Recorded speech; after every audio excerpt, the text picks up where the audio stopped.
Esta actividad es coordinada por el Consejo Local de Carrera Docente de nuestra facultad. Les saluda la doctora Reina Sagastume, miembro del Consejo Local. A nuestros participantes solo mencionar algunas recomendaciones o normas antes de dar comienzo a esta conferencia.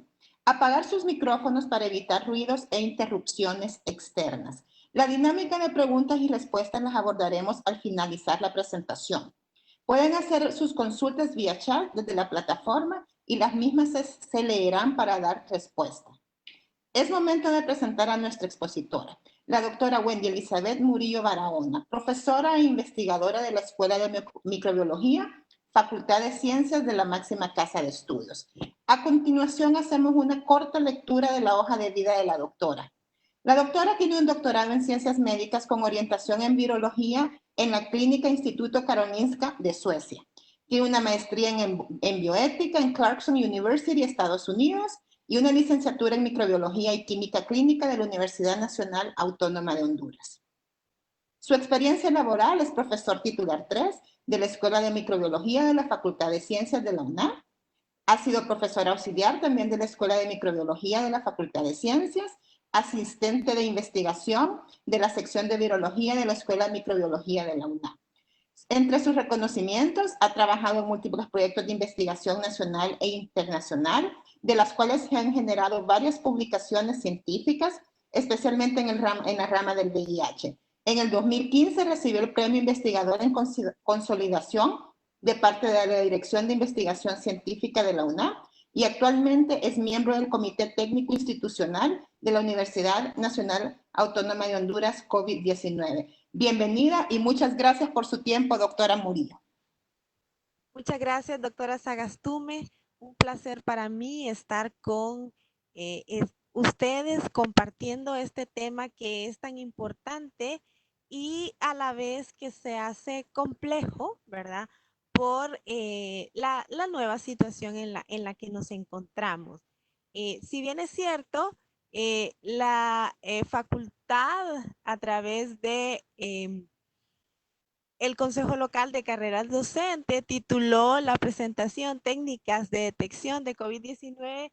Yo le puse diagnóstico del coronavirus, lo cual es lo mismo, ¿verdad? Y vamos a empezar eh, hablando un poquito de ello. Déjenme ver si aquí. Ok. Solo recordarles, ¿verdad? Que hablarles un poquito de los antecedentes de este nuevo coronavirus. Los coronavirus no son tan nuevos en los humanos, ¿verdad? Afectando a los humanos. A finales del 2019 se dio este nuevo brote de una enfermedad de etiología desconocida, una neumonía que posteriormente los médicos e investigadores chinos en la provincia de Wuhan empezaron a investigar y descubrieron que era un nuevo coronavirus. Posteriormente se le dio el nombre de SARS-CoV-2, que está relacionado con el síndrome respiratorio agudo severo, y como ya había uno, entonces a este se le colocó el 2, ¿verdad? El coronavirus 2. Entonces, esto es importante para nosotros como miembros de la academia, ¿verdad? Debemos de conocer bien los términos. Nosotros nos infectamos con el virus que se llama SARS coronavirus 2 y este nos produce la enfermedad que se llama COVID-19, que viene de coronavirus, enfermedad o disease, ¿verdad? La D de disease, y del 2019, porque fue en el 2019 cuando se comenzaron a ver los primeros casos. Entonces, para que nosotros seamos correctos, ¿verdad? Nos infectamos con el SARS coronavirus 2 y nos produce la enfermedad que se llama COVID-19. Bueno, entonces, entrando ya en materia, ¿cuáles son las consideraciones que nosotros debemos de tener para poder hablar del diagnóstico o la detección de este nuevo coronavirus? Primero, obviamente, necesitamos conocer la naturaleza de la infección, ¿verdad? Porque de ello depende que nosotros sepamos qué es lo que vamos a investigar, qué es lo que vamos a detectar. Luego, cuáles son los tipos de pruebas que nosotros vamos a utilizar para detectar a ese virus o la respuesta inmune. el tipo de muestra que vamos a recolectar y obviamente la utilidad de los resultados y la significancia clínica de esos resultados. Entonces, bueno, esto es un poquito de la dinámica viral y la respuesta inmune. En esta gráfica, en color azul, ustedes encontrarán la presencia del virus. Entonces, aquí en el día cero, nosotros, los humanos, nos podemos infectar y una vez que nos infectamos, entonces el virus entra a nuestro organismo y empieza a establecer la infección, empieza a adaptarse, a buscar las células que tiene que en donde se puede replicar y empieza a entonces a subir, ¿verdad? Una vez que ya encontró las células, a subir. Bueno, nosotros podemos estar infectados con el virus de acuerdo a hasta lo que todavía se conoce hoy en día, es que desde el día cero hasta más o menos 28 días podemos tener la infección. Ahora, esto no está tallado en piedra. Hay personas, ¿verdad? O individuos que pueden tener menos, otras personas que pueden tenerlo mucho más. Actualmente también hemos encontrado, ¿verdad? O se ha visto que este coronavirus, ¿verdad? Puede permanecer hasta más de 70 días en una persona. Y vamos a también analizar un poquito qué significa eso, ¿verdad? A la luz de las investigaciones que se han hecho hasta ahora. Bueno, entonces, aquí tenemos la presencia del virus, que posteriormente vamos a seguir utilizando más adelante esta gráfica para que puedan comprender. Luego tenemos que más o menos al día 5, después de que nos infectamos, empiezan a incrementarse los anticuerpos o las inmunoglobulinas, que son unos sistemas de defensa que nosotros tenemos contra las infecciones, en este caso viral, ¿verdad? Entonces, él empieza a subir al día 5. Al día 7, como ustedes pueden ver aquí, estas es las inmunoglobulinas IgM. Ellas son las primeras que se incrementan. ¿Por qué? Porque son las más grandes, son las que tienen respuestas más inmediatas. Así se recuerdan de sus clases de inmunología. Al 7 día, ustedes han escuchado tal vez que al 7 día ya se puede realizar. Desafortunadamente, yo no recomiendo que nos hagamos las pruebas a los 7 días, porque a los 7 días solo podemos detectar el 50% de esas inmunoglobulinas que se están incrementando. Más o menos al día 7 ya tenemos suficiente cantidad que se pueda detectar. Entonces, y más o menos al día 14, que coincide con el mayor número de virus que tienen las personas, también tenemos el mayor incremento de IgM y de ahí empieza a disminuir y más o menos a los 21 días ya desaparece. Más o menos a los 14 días empieza el incremento de otras inmunoglobulinas que se llaman las inmunoglobulinas IgG. Estas son respuestas más rápidas, ¿verdad? Pero toman su tiempo de aparecer, pero cuando empiezan a incrementarse lo hacen muy rápidamente, venga, y podemos detectar títulos muy altos y estos también, ¿verdad? Más o menos hasta a la semana ya tenemos títulos bastante altos y pueden permanecer. Hasta ahorita se nos ha informado, ¿verdad? De acuerdo a los estudios también científicos, que pueden llegar a estar de 3 a 4 meses. ¿Verdad? Posteriormente, cuando transcurra todo este tiempo, vamos a saber si esa respuesta será protectora del todo o no. Lo que se sabe hasta ahorita, por ejemplo, en lo que sabemos de las otras infecciones respiratorias, es que muchas de ellas no son respuestas de larga duración. ¿Verdad? Por eso es que nos seguimos infectando con otros virus respiratorios, entre ellos los coronavirus, ¿verdad? Entonces, si extrapolamos esa información a este nuevo virus, probablemente, ¿verdad? Vamos, nos pudiéramos volver a reinfectar después de determinado tiempo, pero bueno, todavía eso es bastante difícil de decir así a ciencia cierta. Bueno, entonces, Conociendo el curso natural de la infección, que aquí siempre se los he dejado, ¿verdad? La presencia del virus y las respuestas inmunológicas, entonces nosotros podemos utilizar dos tipos de diagnóstico. El diagnóstico molecular, que es la detección del material genético viral específico mediante la técnica RT-PCR en tiempo real. ¿Qué significa esa RT? Es una retrotranscriptasa.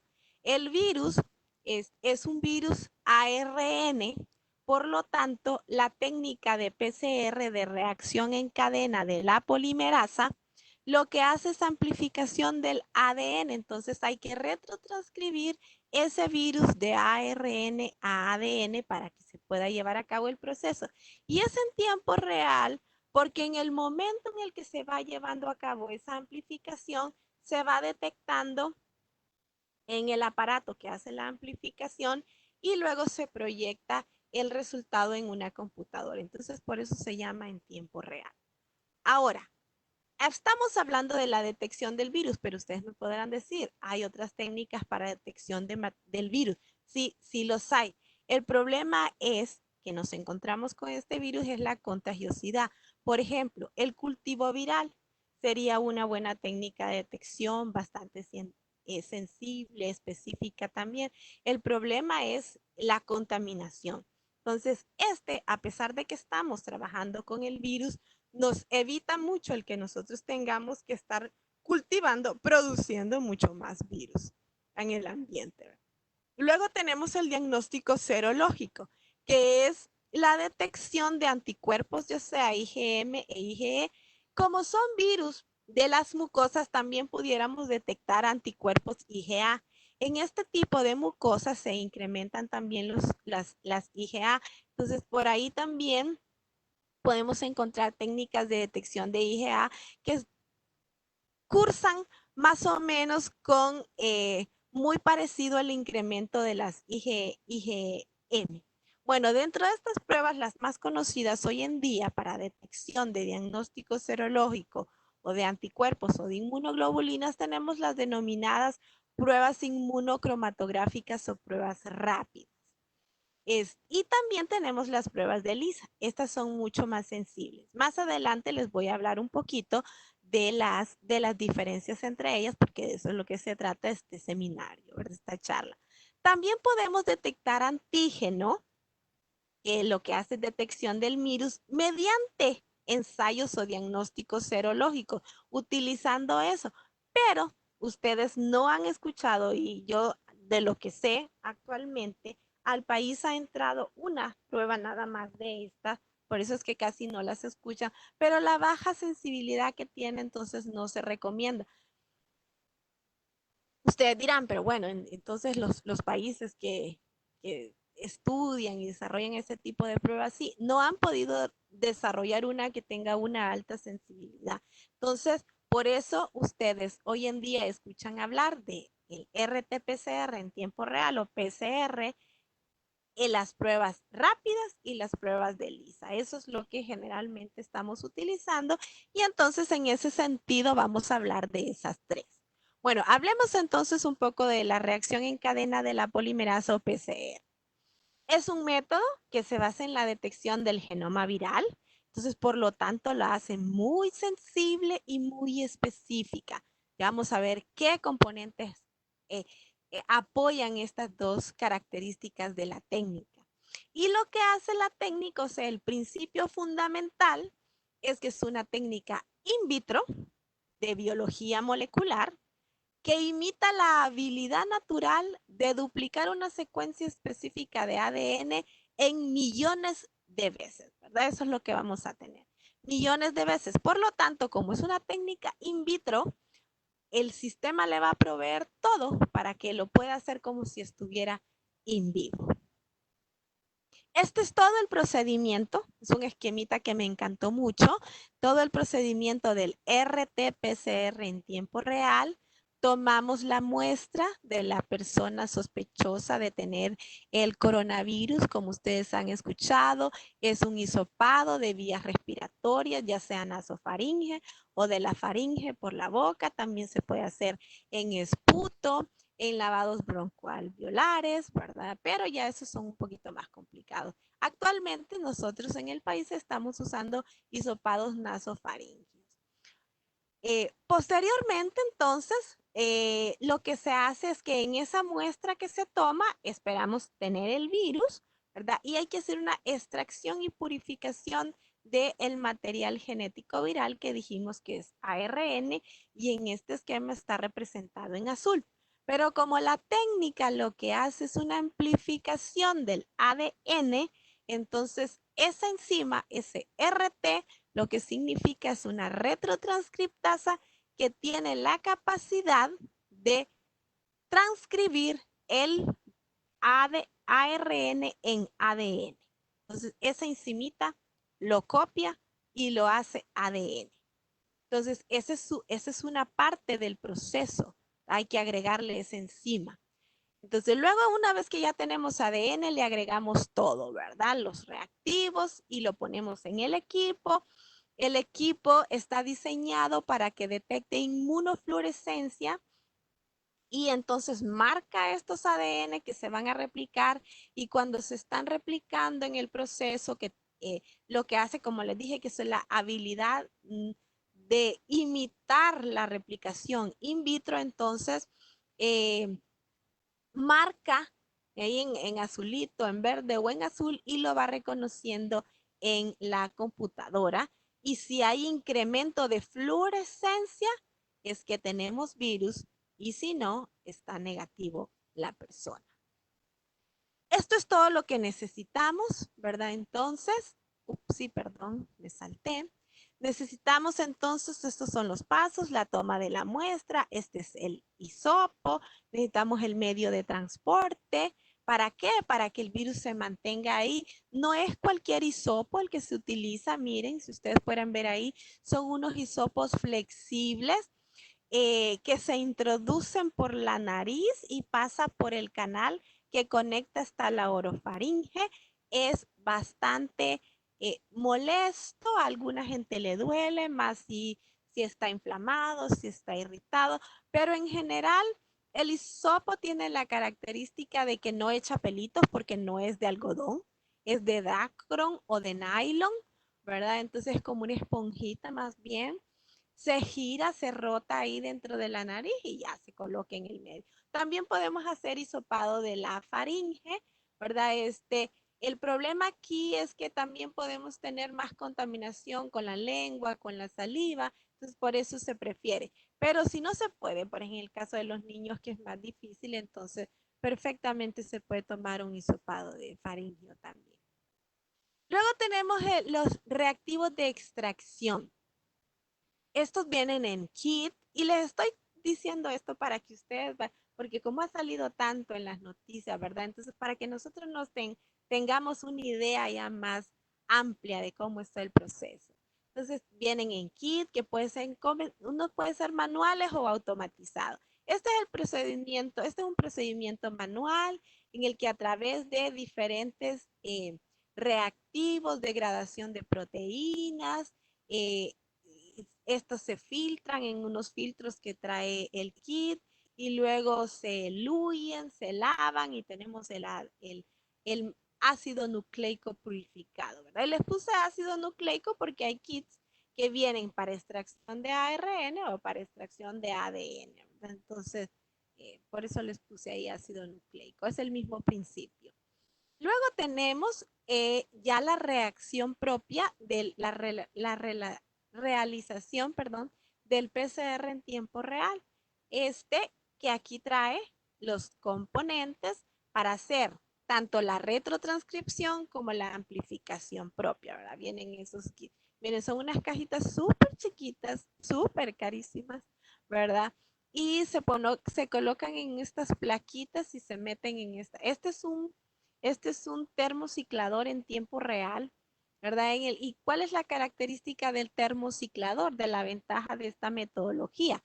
Es que él solito automáticamente cambia los tiempos y las temperaturas a los cuales se lleva a cabo la reacción en cadena de la polimerasa, ¿verdad?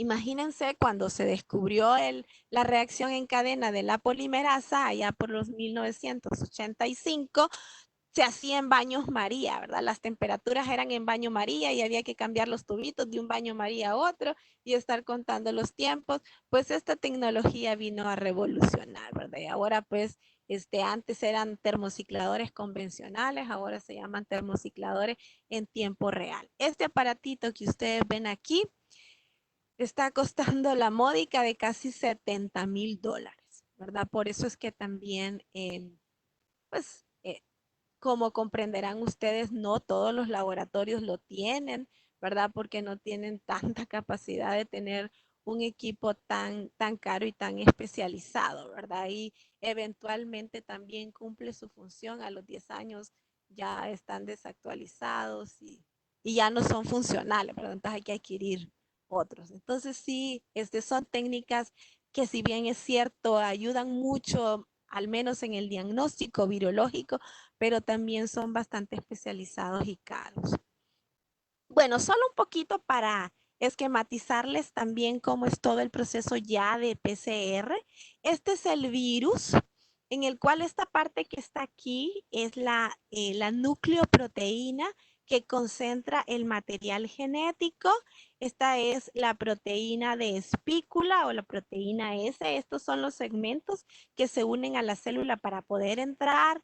Esta es la proteína de envoltura del virus. Esta es la proteína de matriz que le ayuda a conformar todo lo que es la partícula viral y está formado también por una membrana lipídica y una nucleocápsida, que es esta que está ustedes viendo aquí.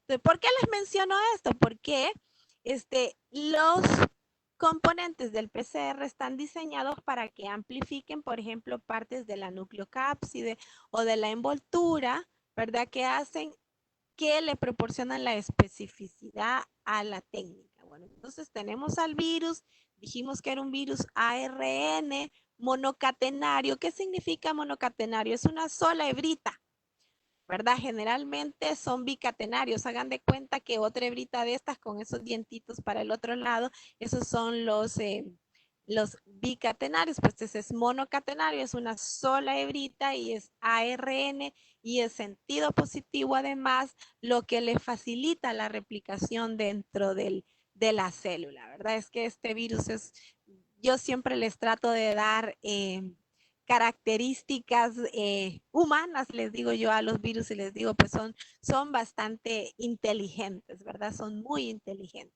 Pues bueno, el proceso del RT-PCR entonces es retrotranscribir ese ARN monocatenario en ADN monocatenario para poder hacer luego la PCR cuantitativa. Esto es parte del PCR, ¿verdad? Este paso. Luego, ese ADN monocatenario, entonces le agregamos, estas en verdecito son las sondas, son las que les digo que están marcadas con anticuerpos, con sustancias fluorescentes que el equipo las va a detectar para que detecte, valga la redundancia, esa amplificación. Tenemos los primers. Los primers son pequeñas secuencias de material genético que nos van a determinar el tamaño del material, porque no amplificamos todo el ADN, solo amplificamos pequeños segmentos, ¿verdad? Entonces, estos son los genes para los cuales está diseñada la técnica. Este es parte del material genético del virus, de la nucleocápside, de la envoltura, de la retrotranscriptasa y esto de las ORF son las regiones de lectura del virus, ¿verdad? Del material genético viral. Bueno, entonces estas, como les digo, esto es un proceso que lleva muchas temperaturas que suben y bajan en diferentes tiempos, ¿verdad? Entonces, cuando ellas se unen, empieza entonces las polimerasas a amplificar el material genético y cuando se unen, liberan el compuesto fluorescente, significa que ya tenemos la cadena amplificada y es detectada por el lector de fluorescencia. Como les digo, esta parte de aquí es la que le provee la especificidad. El hecho de que tengamos sondas marcadas que sean complementarias a la cadena del virus y estos primer aquí lo hacen que sean altamente específicos. Y bueno, si la persona o el individuo sospechoso tiene el virus, entonces se va a empezar a amplificar y vamos a tener un aumento de la fluorescencia, una curva, ¿verdad? Que va a incrementarse a través del tiempo de determinados ciclos y eso significa que esa persona tiene el virus. Si no lo tiene, entonces no vamos a tener fluorescencia, va a haber una, no es tan rectecita así la ausencia de fluorescencia, siempre se da en una sola línea y eso significa que está negativo. ¿Cuál es la utilidad entonces de la técnica de PCR en tiempo real?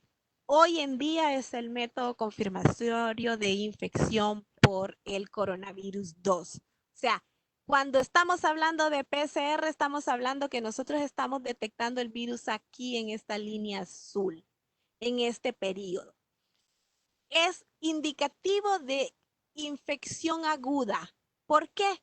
Porque más o menos no la podemos tomar en los primeritos días porque pues va a haber muy poca cantidad de virus. Se recomienda que del 3 en el quinto día es cuando ya podemos, la técnica puede detectar. Si está en más, pues si está en el séptimo, en el octavo, en el noveno, todavía podemos encontrar virus, pero si queremos hacerlo lo más rápido posible, lo mejor es hacerlo entre el 3 y el quinto día, en donde ya hay suficiente cantidad viral para poderla detectar. Es entonces un indicador de transmisibilidad o contagiosidad si lo tenemos en estos primeros días, porque ya les voy a explicar cuándo no es. Podemos también evaluar la gravedad y sirve para aislar a los casos sintomáticos, ¿verdad? Porque cuando tenemos la presencia del virus, entonces esa persona puede transmitirlo y es contagiosa para otros, entonces nos sirve para eso. Y si las curvas, si estas gráficas se elevan muy rápidamente en los pocos ciclos, significa que la persona tiene mucha cantidad de virus, entonces eso puede significar que la persona pueda tener una mayor gravedad. Entonces también nos puede indicar eso, porque son técnicas no solo de detección, no solo cualitativas, sino que también cuantitativas. Ahora, dos pruebas consecutivas negativas en un término de 48 horas, cuando ya va más o menos por acá, indica resolución de la infección. Pero hablamos al inicio que la técnica, cuando ya va aquí, entonces ya va desapareciendo, pero hay personas que pueden tener más presencia de virus más prolongado. Entonces, lo que actualmente se sabe de esas personas que todavía se detectan por mucho tiempo es que cuando se han hecho los cultivos celulares, ya no se ha visto que hay multiplicación de ese virus. Entonces, no significa que la larga presencia de material genético, o sea, que el RT-PCR siga estando positivo en más tiempo, significa que ese virus sea activo y que se esté replicando, ¿verdad? Si no soy muy clara, lo podemos ver más en detalle al paso con las preguntas también, ¿verdad? Pero es importante que sepan, no siempre esas personas que dan por mucho tiempo más los PCR positivos a los 28 días, a los 40, a los 50, y si han escuchado ustedes las noticias, hubo una persona que dio hasta más de 78 días, no significa que esa persona pueda tener virus transmisible todavía, sino presencia de material genético, que no es lo mismo. Bueno, luego tenemos las pruebas serológicas. Aquí vamos a hablar de las pruebas rápidas y de las pruebas de ELISA. Las pruebas rápidas, entonces, estas, como su nombre lo dice, son rápidas, son de inmunocromatografía o de flujo lateral, Entonces es un dispositivo en el cual ponemos la sangre, se pone un buffer, corre y vamos a detectar si hay presencia de anticuerpos IgM, IgG o de ambos. La prueba trae un control interno que nos indica que este siempre tiene que dar positivo para revelar la validez de la técnica, ¿verdad? Si estas líneas no dan, estas siempre tienen que dar, aunque la línea de IgM o de IgG no esté, ella siempre tiene que dar. Eso nos valida la prueba. ¿Qué es lo que hay en este cartucho de realización de la prueba? Bueno, este es el cartucho, ustedes lo ven aquí paradito, aquí está acostado de forma horizontal, ¿verdad? Por eso se llama flujo lateral. Tiene una almohadilla, que es esta que está aquí, que dice S, ¿verdad? Hagan de cuenta que le hemos quitado esa tapita, ¿verdad? Tiene una almohadilla en donde se coloca la muestra de sangre que puede tener o no los anticuerpos IgM y IgG. Luego se le agrega un buffer para que esa muestra pueda correr hacia todo el sistema, ¿verdad? Luego tiene una segunda almohadilla en donde está el conjugado. ¿Qué son los conjugados? Son anticuerpos que han sido marcados, en este caso con oro coloidal, para que nos revelen las reacciones. Están marcados y van a revelar las reacciones en esas banditas que están ahí, que tienen la línea de IgM, de IgG y la línea de control. Bueno, hay unas dirigidas específicamente contra los anticuerpos humanos, pero también tenemos una que es una IgG de conejo, que es la que se va a ir a unir a la línea de control. Bueno, luego tenemos en una membrana de nitrocelulosa, esta que ustedes ven aquí es un papelito, en el que tenemos pegados los anticuerpos IgM, en la línea G anticuerpos IgG y en la C los anticuerpos de conejo, que son los que nos van a dar el control interno de la prueba. Bueno, si el paciente o la persona sospechosa tiene anticuerpos IgM, se van a pegar ahí y luego se van a unir con los conjugados y van a revelar el color. Si hay IgG, se van a pegar en las linitas donde hay IgG y también van a revelar color. Y les dije que el conjugado de conejo siempre se tiene que pegar con el anticuerpo de conejo porque es nuestro control interno. Como este es un flujo, si hay mucho flujo, entonces hay una almohadilla al final, acá arriba, en donde recoge todo el flujo concentrado. Entonces ahí podemos leer. Luego tenemos, no les voy a dar todavía la interpretación de los resultados serológicos porque el de ELISA es el mismo, ¿verdad? El ELISA detecta lo mismo, son detección de anticuerpos contra partes específicas del virus, solo que estas se hacen en placas de inmunoenzimáticas. El ensayo es ensayo inmunoenzimático, en el que en unas plaquitas, ¿verdad? De polaridad negativa se pegan los anticuerpos y de ahí buscamos los anticuerpos en la muestra del paciente.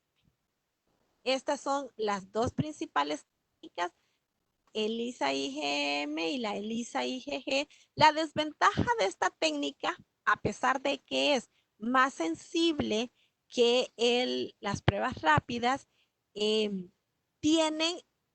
tienen que hacer separados, ¿verdad? Tenemos que comprar kits para hacer ELISAs IgM y ELISAs IgG. Y bueno, así muy rápidamente, el principio de la técnica es que las ELISAs IgM, entonces tienen pegadas en las plaquitas, en estas plaquitas, en los pocitos, anticuerpos anti-IgM humana.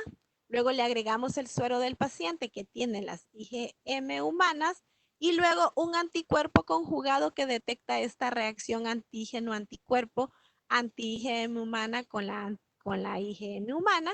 Y si está la presencia, entonces hay un cambio de color y luego se detiene contra una sustancia que detiene la formación de color y luego se lee en un lector de ELISA la producción de ese color. En este caso, la IgG es un poquito diferente. Aquí está recubierta con antígeno, o sea, con el virus o con péptidos del virus.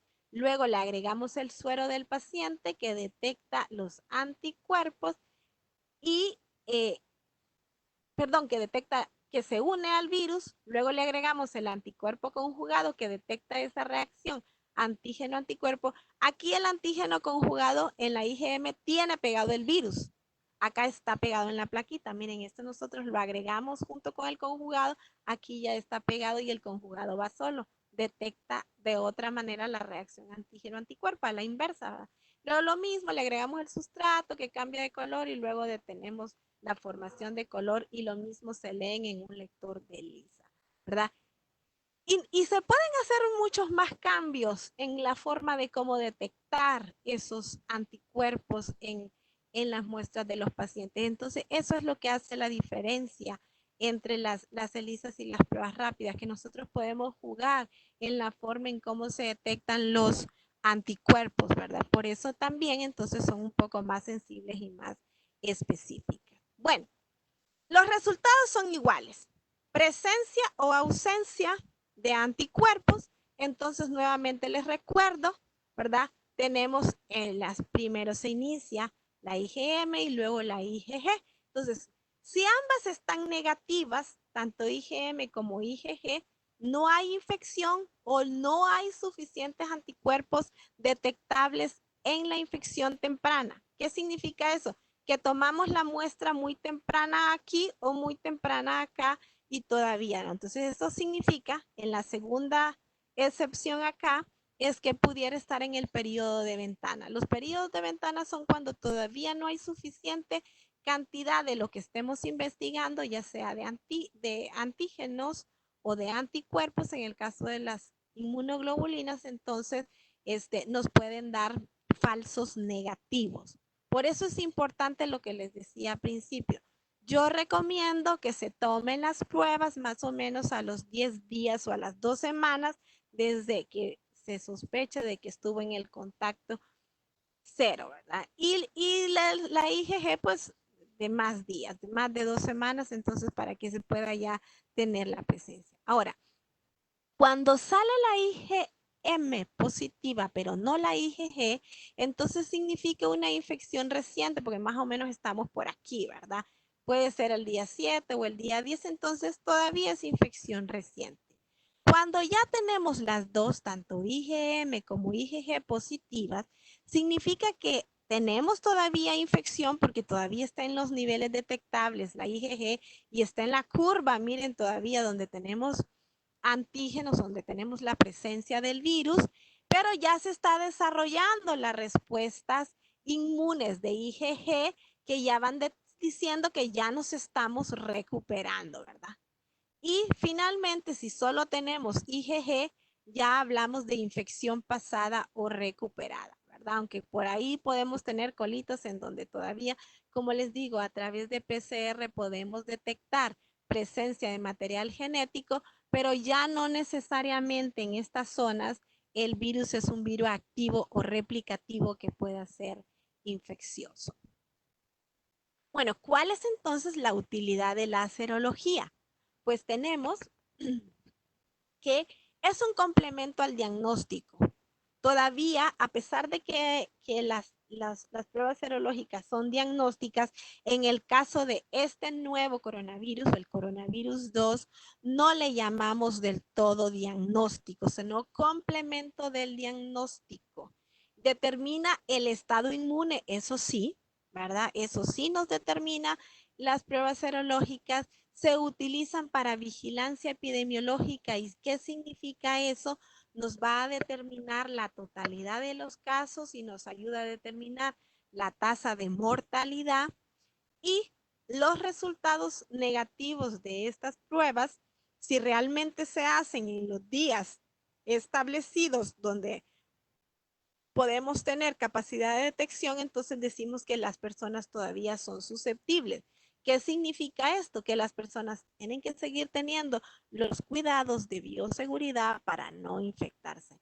Una de las ventajas, a pesar de que son pruebas tardías, es que podemos tener resultados en 10, 15 minutos, ¿verdad? Que jamás vamos a tener un resultado en ese tiempo de las pruebas moleculares.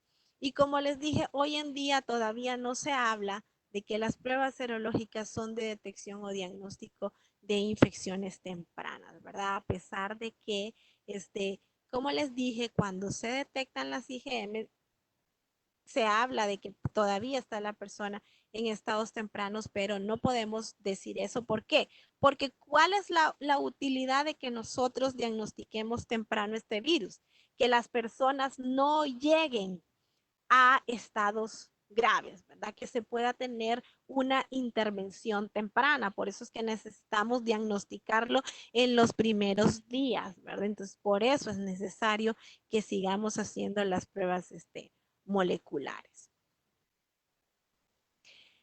¿De qué depende el éxito entonces del diagnóstico? Obviamente de la dinámica de la infección, ¿verdad? Que tomemos las muestras en tiempos, en las fechas en que tengamos presencia de virus o tengamos presencia de anticuerpos IgM o IgG. La recolección de la muestra tiene que ser de buena calidad, ¿verdad? Yo sé, les mostré, no es fácil, ¿verdad?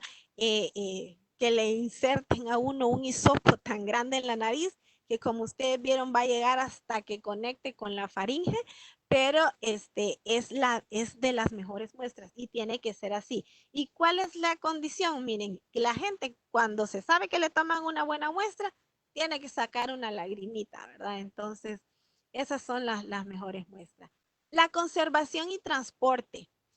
Generalmente muy pocas se toman directamente en el laboratorio, ¿verdad? Tienen que llegar a los laboratorios, entonces hay que tener buenas cadenas de frío inmediatamente y obviamente la seguridad profesional y de la comunidad a la hora del transporte, ¿verdad? Porque no vamos a andar ahí transportando esas muestras sin el mayor cuidado, entonces tiene que tener mucho cuidado en la conservación y el transporte de las muestras.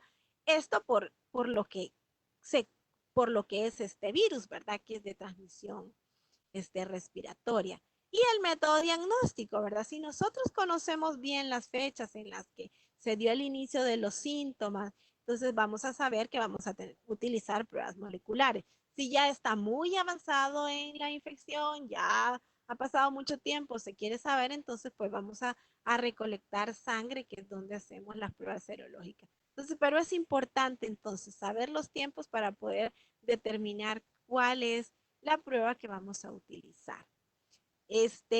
Factores importantes entonces, una buena toma de muestra, un buen transporte y para la prueba de PCR lo mejor es tomarlo entre los 3 a los 5 días después de que hemos tenido el contacto, ¿verdad? Para la serología, entonces, tomamos sangre total, plasma o suero, ¿verdad? Lo mejor en estos casos para no almacenar muestras es un pinchazo en el dedo y ahí directamente se pone la gotita en el dispositivo. El tiempo de toma de muestra, miren, debe ser dentro de los 10 a 14 días de cuando estuvo con el contagio, ¿verdad? O el día cero. Y ya les dije, puede ser de sangre capilar con la punción en el dedo o con sangre venosa, ¿verdad? Pero en este caso, pues recomendamos más hacer punción eh, capilar para no tener que estar almacenando, descartando muestras más grandes. Y algo muy importante entonces también es el uso de equipo de protección personal, ¿verdad? Los profesionales de la salud, en este caso, generalmente los que están tomando las muestras, los hisopados son los microbiólogos, pues tienen que tener igual todas las medidas de bioseguridad porque estamos hablando que probablemente están, para ellos, todos son positivos, ¿verdad? Mientras no tengamos un resultado negativo, todos son sospechosos, todos son positivos. Este también es un cuadro. Creo que todavía tenemos un poquito de tiempo para llegar a las preguntas, en el que resume nuevamente la significancia clínica, ¿verdad? Ya teniendo resultados de PCR y también serológicos. ¿Qué significa que una persona tenga el PCR positivo y las inmunoglobulinas negativas? Pues infección activa, ¿verdad? El paciente es confirmado que tiene el virus. ¿Qué significa que tenga PCR positivo e IgM positiva? También está en etapa inicial, en fase activa de la infección y hay un inicio de la respuesta inmune. Los 3 positivos, este paciente también está en fase activa porque tiene virus, tiene IgG, pero empieza ya más con las respuestas de memoria, ¿verdad? Y solo solo RT-PCR positivo e IgG, este paciente está en fase tardía de la infección, pero con presencia, yo diría más que de virus, de material genético viral, ¿verdad? Entonces, sí que ya está en proceso de recuperación. Cuando solo tiene una IgG positiva, este está también en fase inicial de la seroconversión y probablemente este RT-PCR sea un falso negativo, ¿verdad? Probablemente la muestra se tomó mala, ¿verdad? O se degradó el material genético o hubo algún error técnico a la hora de realizar el PCR.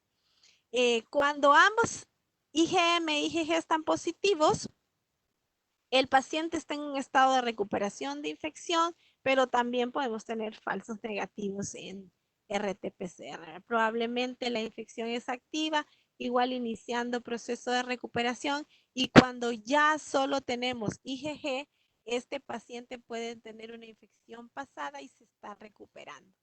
Ahora, quiero dejarles muy en claro, ustedes han escuchado que a mucha gente se le está pidiendo que se realicen las pruebas serológicas después de que ya han estado positivos para que regresen al trabajo. Y les comento esto porque ya he tenido yo comentarios de personas, pero sigo teniendo las pruebas IgG y las pruebas IgG positivas, entonces tiene que negativizarme. No, por el contrario. Cuando usted tiene una IgG positiva es porque ya está recuperándose. Entonces, tiene que estar positiva, ¿verdad?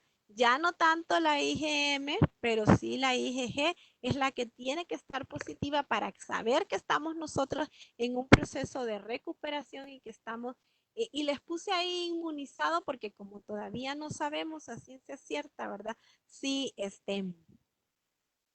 si vamos a tener inmunidad protectora por mucho tiempo o solo es de corta duración, entonces por eso está ahí inmunizado.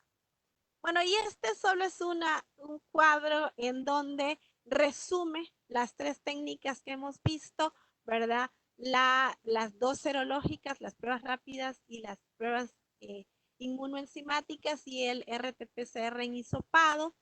Las muestras, generalmente, estas sí utilizan sangre, ELISA no, solo sueroplasma. En este caso son muestras respiratorias, ¿verdad? En ambas detectamos IgM e IgG, en esta es material genético viral. Las fortalezas, los costos son bajos, a pesar de que, bueno, hay algunas que están costando hasta 800, 900 lempiras.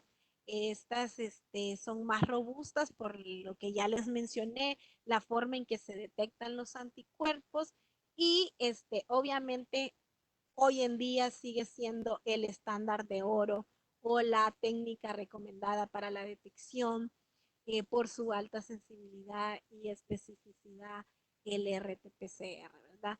Las limitaciones, la variabilidad y sensibilidad y algunas reacciones cruzadas que se pueden dar en las pruebas rápidas, lo mismo en las ELISAs, y puede bajar la sensibilidad de la prueba, o sea, qué tanta cantidad de virus detectemos cuando ya van pasando la infección en el caso del RT-PCR, ¿verdad? Entonces, cualquier cosa yo puedo compartir con ustedes esta información para que la dijeran más, la lean más. Esta es información muy general, ¿verdad? Eh, que todo mundo podemos tener. Bueno, muchas gracias por su asistencia a este seminario, por su atención y estoy abierta a las preguntas que ustedes puedan tener. Y recuerden, ¿verdad? Que prevenir este virus es, necesitamos todos tener una respuesta individual, depende también de nosotros.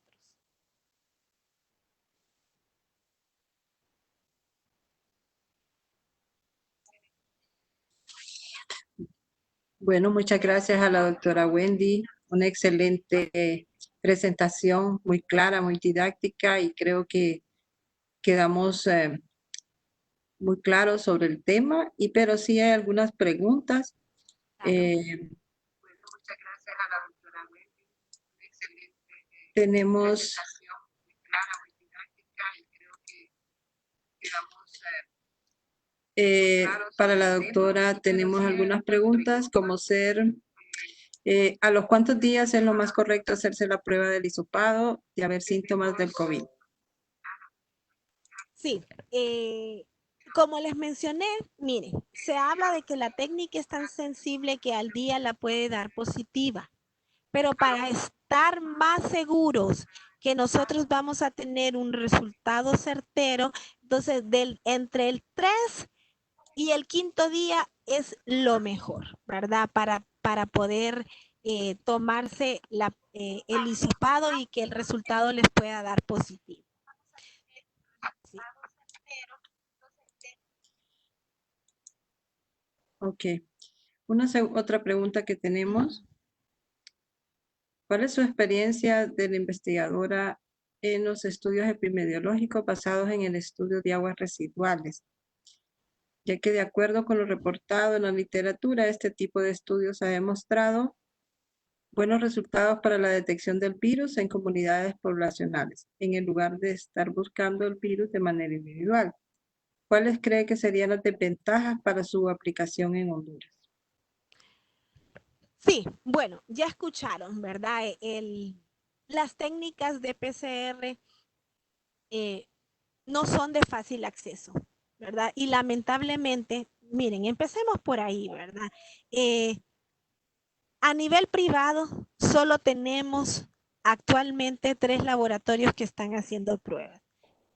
Hay algunos otros centros a nivel nacional que están haciendo y que de hecho han prestado los equipos a la Secretaría de Salud. Entonces, solo ahí tomen ustedes la medida de que no es una técnica fácil de realizar. Y como les mencioné, hoy en día sigue siendo la mejor técnica de detección. Entonces, si las capacidades de nuestro país son limitadas, por lo tanto, hacer estudios epidemiológicos en aguas residuales, si bien es cierto, se ha científicamente comprobado que el virus se elimina en heces y tal vez no en las grandes cantidades como vieron ustedes recuérdense ahorita porque no sé si la pueda proyectar. Recuerden ustedes la gráfica azul que era la presencia del virus que es bastante alta, ¿verdad? Si bien es cierto, esa curva no se hace tan grande en heces, pero sí se puede encontrar en heces. Y de hecho, la eliminación del virus en heces es más prolongada que 28 días. Puede ser mucho más tiempo. Entonces, sí está científicamente comprobado que los humanos eliminamos el virus en heces, ¿verdad? Y entonces lo podemos encontrar en aguas residuales. ¿Cuál es la situación? En estos momentos de la epidemia en el que todos los países han tenido una exigencia de realizar pruebas, se ha hecho bien difícil la adquisición de insumos. Entonces, si pudiera en alguna manera favorecer el poder realizar estos estudios, pero déjenme decirles que desde el punto de vista clínico, nunca superan los estudios en aguas residuales la presencia de o la demostración del virus en las personas, ¿verdad?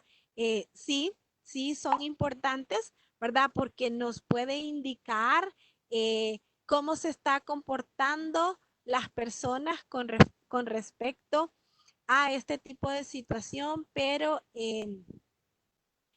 creo que en estos momentos es bastante difícil realizar un estudio de esta naturaleza. ¿Por qué?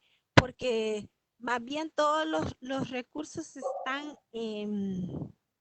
centrando, ¿verdad? En el que podamos hacer. Miren que hoy en día no hemos pasado de realizar más de 2.000 pruebas, ¿verdad? Regresamos, hacemos 1.500, 1.200. ¿Por qué? Porque no hay manera en estos momentos, ¿verdad? En las condiciones de país en que estamos, en poder mantener un diagnóstico molecular sostenido, ¿verdad? Y pues, nosotros como universidad, déjenme decirles porque escucharon ustedes que yo soy miembro de la Comisión Institucional contra el COVID y no se ha podido. Miren cómo es la situación. No se ha podido ayudar de una mejor manera a la Secretaría de Salud en la adquisición de equipos porque se nos dice que vienen hasta dentro de 3 o 4 meses. Así es la situación. ¿Por qué? Porque la demanda es grande. La demanda no solo es Honduras, la demanda es a todo nivel. Y desafortunadamente, como ustedes bien han escuchado en las noticias, ¿verdad? Eh, no se ha invertido realmente en salud. Y cuando hablo de salud, no me refiero solo a la parte de atención al paciente como tal, ¿verdad? Recuerden que el laboratorio es una parte complementaria en la asistencia de los pacientes, de las personas, ¿verdad? Entonces, no, desafortunadamente, no tenemos las posibilidades en esos momentos. Eh, es la respuesta más desalentadora que le puedo dar a la persona que nos consultó, pero no creo que faltarán unos cuantos tiempos para que podamos nosotros en nuestras manos poder realizar estudios de esta naturaleza. Sí. Doctora, tenemos otras preguntas. Cuando la persona tiene resultados solo IgG positivos, ¿puede contagiar? Solo IgG. Lo más seguro es que ya no, ¿verdad? ¿Por qué? Porque cuando ya hay presencia de anticuerpos IgG, recuerden, el virus ya va en descenso. Y es lo que les digo. Lo que les voy a extrapolar lo que se sabe de los coronavirus existentes o de las infecciones respiratorias existentes.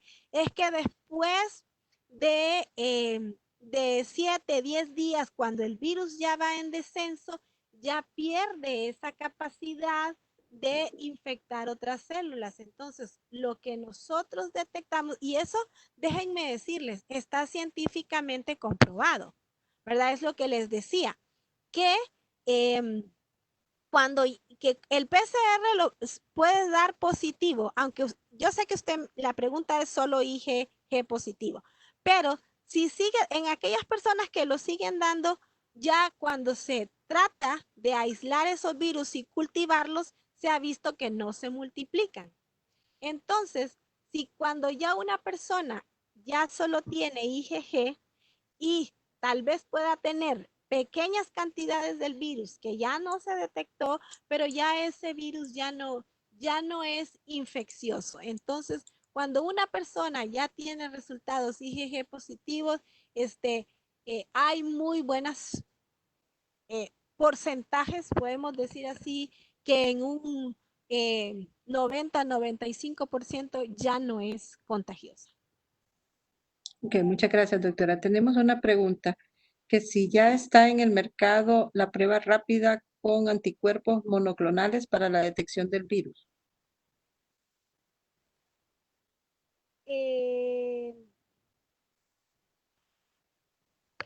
Las ELISA son anticuerpos monoclonales. Están justamente dirigidos para IgM o para IgG. Sí. Y también las pruebas rápidas son anticuerpos monoclonales, ¿verdad? Detectamos exclusivamente IgM o IgG. Sí. Ok. Recuerden que un policlonal es un anticuerpo que detecta todo, no hace diferencia. Entonces, en estas pruebas sí podemos hacer nosotros diferencia porque son exclusivas. Van a captar única y exclusivamente por eso son monoclonales, las IgM solo dirigidas contra el coronavirus 2.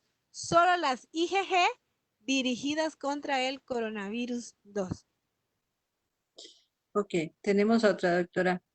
¿Qué protocolo o procedimiento utilizan para el descarte o destrucción de las muestras una vez que han sido analizadas? Ajá. Bueno, lo que se debe hacer con las muestras una vez que ya se quieren descartar es que se deben esterilizar por autoclave, ¿verdad? Eso es la primera opción. Entonces, esterilizarlas por autoclave. Sí, Ok. entonces ahí destruimos el virus. Además, nosotros no tenemos, por ejemplo, tanta capacidad de almacenamiento de virus en temperaturas muy bajas. Por mucho tiempo que, por ejemplo, estén en una refrigeradora, la cantidad de virus va a ir disminuyendo. ¿Por qué? Para preservar los virus necesitamos muy bajas temperaturas, menos 80, y si no, tenerlas en nitrógeno líquido. Si las guardamos en el freezer, ¿verdad? Sí, van a estar por un tiempo, pero la capacidad del virus se va a ir perdiendo. Entonces, con que utilicemos la técnica correcta de autoclave, ¿verdad? 120 grados centígrados por 15 minutos, el virus perfectamente se inactiva. Muchas gracias, doctora. Otra pregunta. En una familia, ¿a qué se debe que unos se contagien y otros no?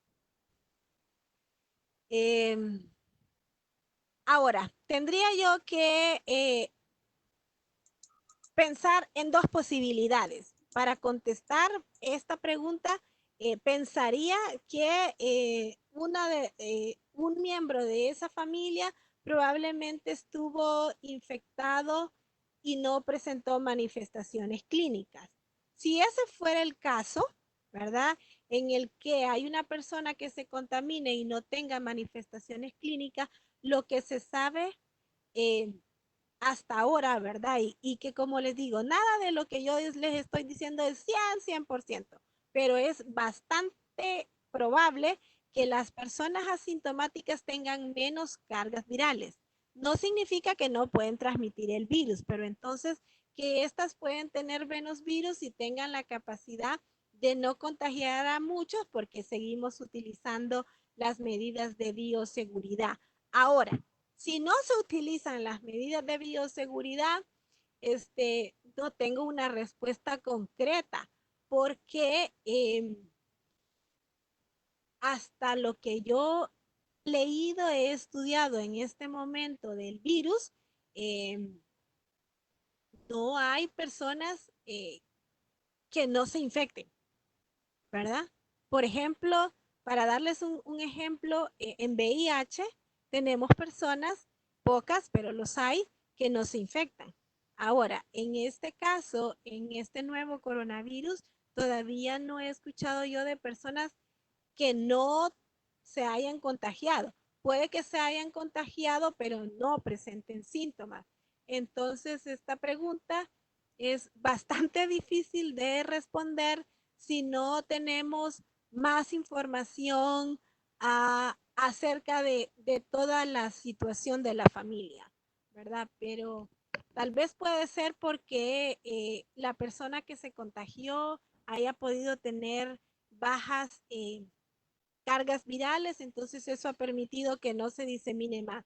Porque por el contrario, he escuchado yo, ¿verdad? De personas que se eh, eh, han infectado al resto de la familia y muchas han muerto, ¿verdad? Desafortunadamente, el papá, la mamá, ¿verdad? O se contagió uno del dos y contagió al otro y fallecieron. Entonces, es por el otro lado, como les digo, personas que sí han presentado síntomas contagian a los demás miembros, algunos fallecen, entonces eh, es compleja darle una respuesta así más certera si no tengo más información acerca de cómo fue el desarrollo de la enfermedad el desarrollo de la infección en esa familia, ¿verdad?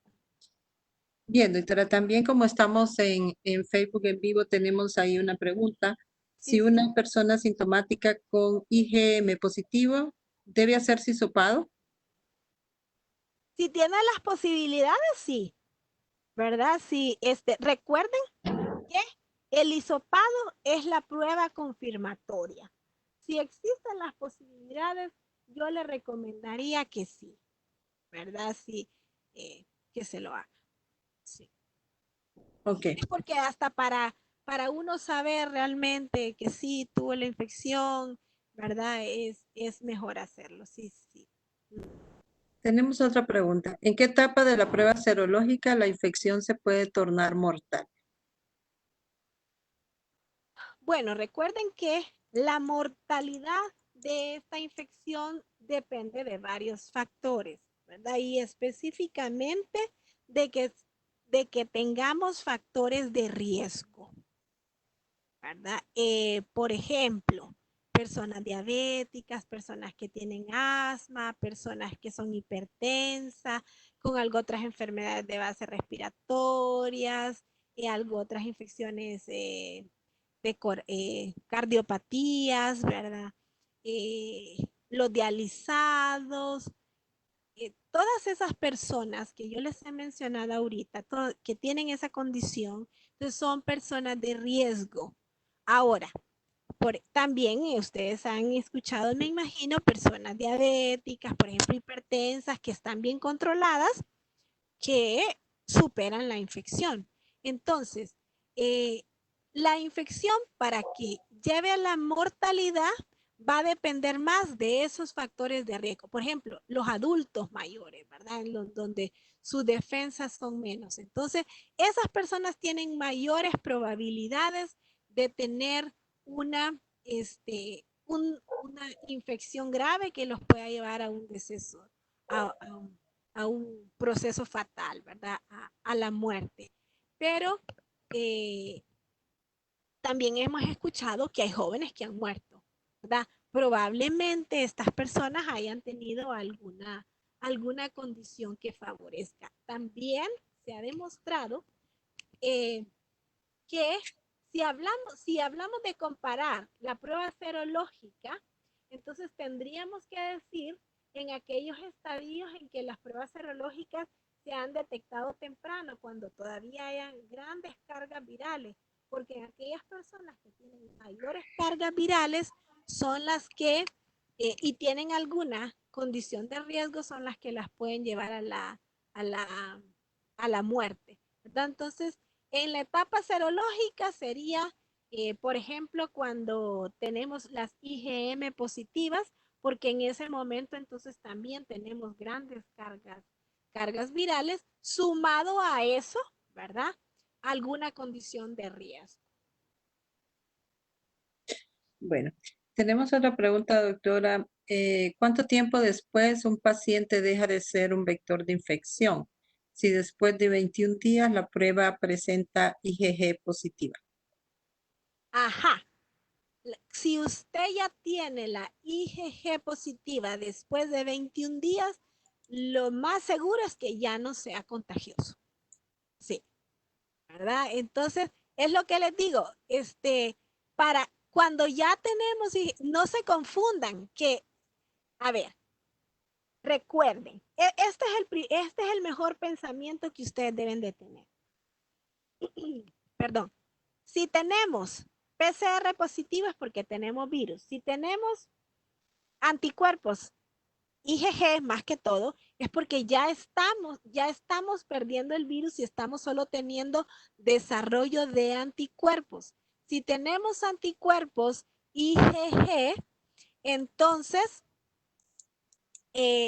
ya hemos superado la infección viral y solo nos estamos quedando con los anticuerpos de memoria. Entonces, el que tengamos IgG es positivo. O sea, es un factor favorable a nosotros el que ya vayamos teniendo esas IgG positivas, ¿verdad? Entonces, no, es lo que les digo, no crean que se les tiene que negativizar, es más, es mejor que las IgG estén positivas, porque significa que ya estamos saliendo de la infección. Ok. Tenemos Y, otra, doctora. ajá. ¿Cuántos días antes de presentar síntomas puede contagiar una persona? Bueno, se dice que desde, bueno, existe más o menos unos 3 días antes de que se den la manifestación de los síntomas que el virus ya se está adaptando ahí, ¿verdad? Pero cuando ya tenemos síntomas, entonces ya la persona puede ser infecciosa, ¿verdad? Cuando ya hay, desde el día que hay manifestación de síntomas, desde ese día ya podemos ser infecciosos.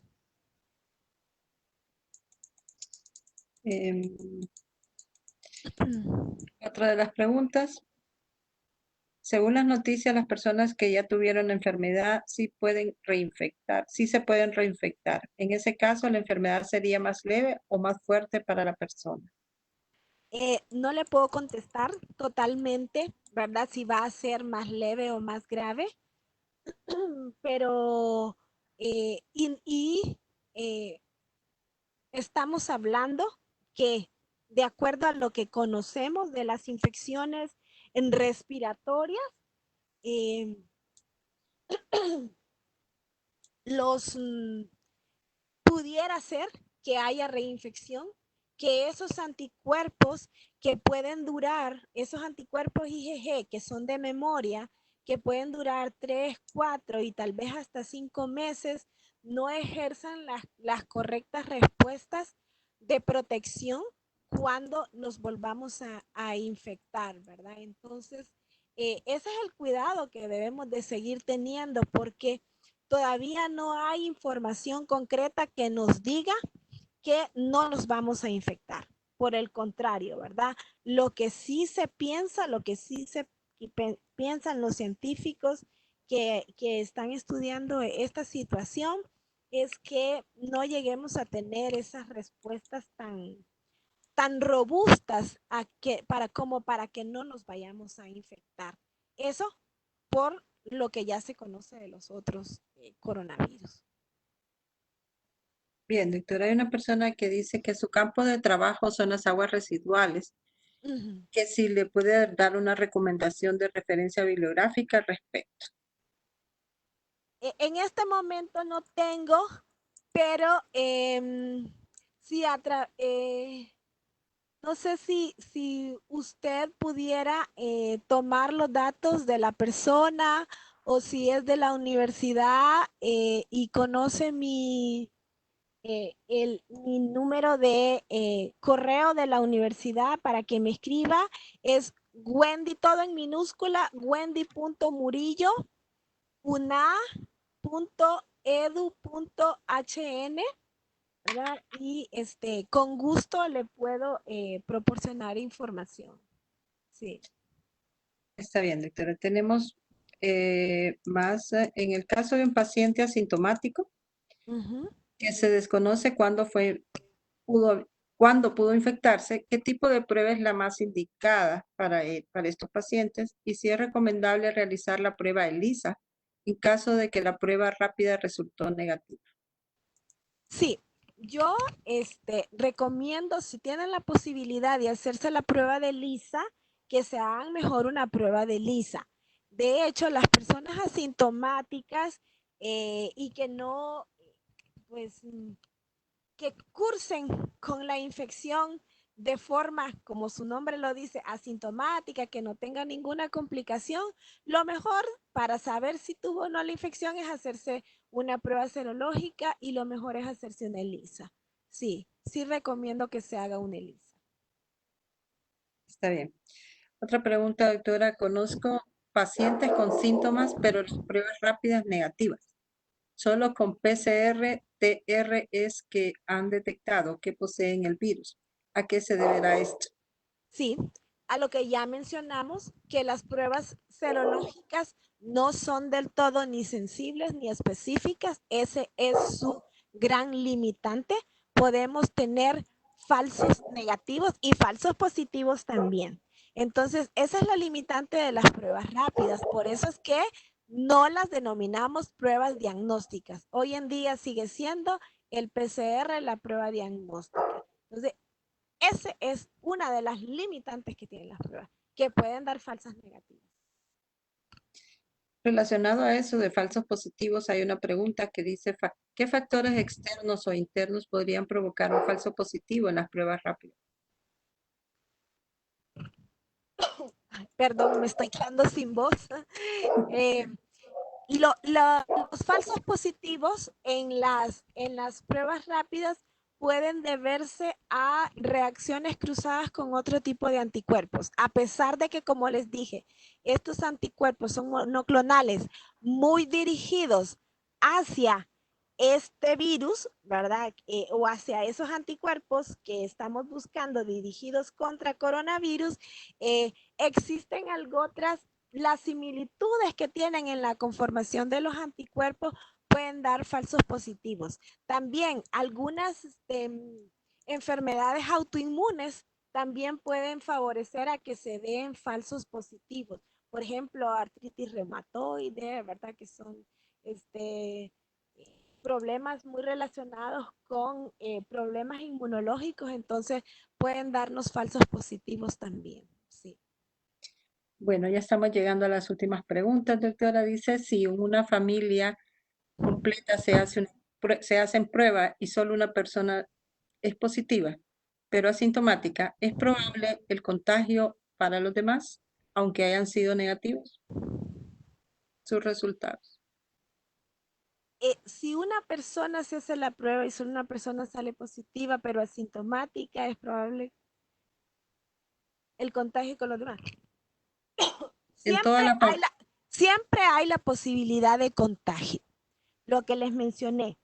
Generalmente las personas asintomáticas tienen lo que se conoce es que tienen menos cargas virales, pero siempre pueden ser contagiosos, siempre pueden ser un foco de infección a las otras personas. Entonces, ¿qué es lo que se hace con personas asintomáticas que salen positivas y que viven en un núcleo familiar? Lo mejor es aislar a esa persona, ¿verdad? Si es posible, ¿verdad? En la casa, aislarla, que siga usando mascarilla, que use sus platos y utensilios de comer individuales, que se le lave su ropa aparte, que use su baño aparte, para que no haya la posibilidad de ese contagio. Les voy a contar personalmente, yo tengo ese caso en mi familia, en mi casa.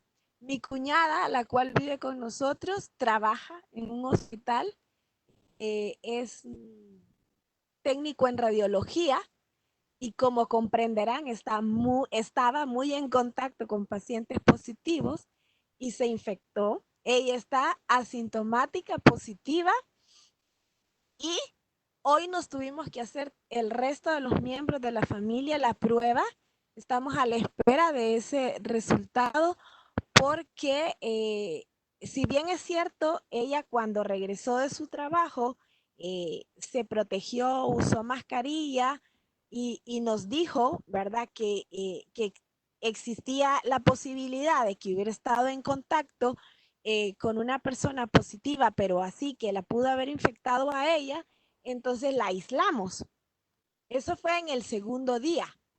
Esperamos nosotros, ¿verdad?, que el hecho de que ella sea asintomática y que solo estuvimos un día nosotros en contacto con ella, a pesar de que ella utilizaba las medidas de bioseguridad, pues no estar, pero si no, ese es una situación bastante fácil de encontrar en varias familias. Y como les digo, yo personalmente estoy experimentando eso. Estamos todos a la espera en mi casa del resto de los resultados, ¿verdad? Para ver que, pues que no nos hayamos infectado, ¿verdad? Y la mayoría somos personas grandes, ¿verdad? Con factores de riesgo. Entonces sí es una condición bastante común que se encuentra, ¿verdad? Como les digo, a varias familias les ha pasado eso. Entonces lo mejor es, sí, Sí puede ser un foco de contagio. Lo que le recomiendo es que se aísle la persona, ¿verdad? Sí. Bien, doctora, le deseamos que toda su familia salga muy bien. Ay, Y gracias, gracias. tenemos una última pregunta. ¿Cuál es el mejor tratamiento médico para el coronavirus? Ya que hay tanta discrepancia en los tratamientos en América Latina con otros continentes. Sí, eso también es difícil de contestar, ¿verdad? ¿Por qué? Porque recuerden que este es un virus que es nuevo.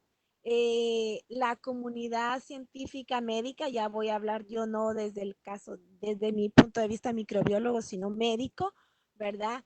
Que siguen probando, ¿verdad? Siguen probando cuáles sean los mejores medicamentos. Se están utilizando antivirales que se han utilizado contra, por ejemplo, contra influenza, contra otras infecciones respiratorias, no han dado tan buenos resultados. Se está utilizando el Remdesivir, ¿verdad? Que es un medicamento que se utilizó contra ébola, que ese sí se sabe que ha dado buenos resultados. Eh, yo considero, ¿verdad? Que los tratamientos que se están utilizando a nivel de nuestro país, a pesar de que tal vez no hayan sido las mejores maneras en cómo se promovieran los tratamientos, eh, sí han ayudado, ¿verdad? Sí han ayudado en gran manera. Déjenme decirles que yo estuve en pláticas a raíz del comité de COVID de la universidad. He estado en contacto con algunos médicos y yo veo la pasión que tienen ellos por tratar de que nuestros pacientes no lleguen a esos estadios graves, ¿verdad? Y que en ese afán de que no lleguen, pues han utilizado estos tratamientos que ellos han observado que funcionan, ¿verdad? Entonces, yo sí pienso, déjenme decirles aquí personalmente, que, que, si, que si nosotros, ¿verdad? Porque estamos esperando las pruebas para el día de mañana. Si mi familia, alguien sale positivo, yo inmediatamente le voy a dar maíz. ¿Por qué? Porque sí considero que a pesar de que tal vez no sea el óptimo, eh, ayuda, ayuda, ¿verdad? Entonces, sí son tratamientos que, como les digo, es difícil, la comunidad científica no puede decir de un día para otro, sí, este es el mejor, este no es el mejor, porque han estado tratando, ¿verdad? Y pues como todo, miren, solo yo que tengo bastante experiencia más en VIH, ¿verdad? Que en enfermedades respiratorias, pero déjenme decirles algo, solo en VIH se tardaron más de 10 años para que pudiéramos tener nosotros buenos resultados en el tratamiento de VIH y los hay buenos ahora, personas que tienen mejores condiciones de vida. Entonces no podemos esperar nosotros que de un día para otro tengamos los mejores tratamientos contra el coronavirus cuando es un virus que tenemos 7, 8 meses con él. Entonces, eh, los pocos medicamentos que se están probando, ¿verdad? Y han funcionado, pues, tienen que seguirse probando y salir a la luz de esos resultados clínicamente para poder decir tienen un efecto más efectivo, ¿verdad? Pero como les menciono, no es tan fácil, no es tan fácil. Ustedes son, muchos de los que están aquí son farmacéuticos y saben que el desarrollo de medicamentos, de tratamientos, no son de la noche a la mañana, ¿verdad? Y cuesta decir, sí tenemos este tratamiento, que bien saben ustedes que tienen que pasar por procesos de ensayos clínicos, pruebas en humanos para poder luego tener el tratamiento efectivo. Bueno, doctora, sí, hoy doy cierre con la última pregunta y dice, ¿qué ha evitado que el virus mute, tal como otros lo han hecho? Ejemplo, el virus de la influenza. Este virus también muta, es una condición natural en los virus ARN que muten, porque tienen una condición que ellos crean errores. Afortunadamente, las mutaciones que hace este virus no son tan grandes como VIH, por ejemplo, ¿verdad? Que VIH es de los virus que más muta. Sí se cree que sea un poco menos cambiante también que influenza, pero lo que ha sucedido con este virus es que ya se adaptó perfectamente a los humanos, entonces no necesita cambiar más. Los pocos cambios que haga, esas mutaciones que ocurren no son de significancia ni para él, ni hasta ahorita, ¿verdad? Ni para los humanos, ¿verdad? Me imagino que la pregunta va en el sentido de que ha salido mucho de que se está volviendo más agresivo o más infeccioso. No, él ya tiene su capacidad de infección, él ya produce lo que produce y hasta este momento él está bien adaptado a las células humanas y sí, sí hace pequeños cambios, pero ni le afectan a él ni hasta el momento nos afectan a nosotros. Sí.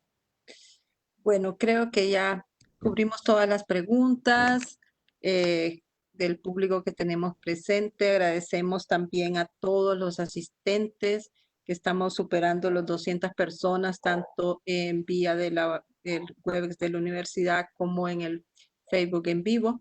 Y muchísimas gracias, doctora Wendy Murillo, por haber aceptado nuestra invitación y sobre todo por esa excelente y didáctica conferencia que nos ha brindado. Le deseamos lo mejor en esta época de tu trabajo duro y la colaboración para la Facultad de Química y Farmacia y a todos los asistentes externos que nos ha dejado muy informados. Así que muchas gracias. esperamos pues en otra oportunidad contar con su ayuda y de parte del Consejo Local de Carrera Docente de la Facultad de Química y Farmacia, muy agradecidos. Y a los A la orden. asistentes también su atención a la invitación, sus participaciones, sus preguntas y que estamos sumamente informados. Que tengan muy buena tarde, muchas gracias y feliz día. Gracias.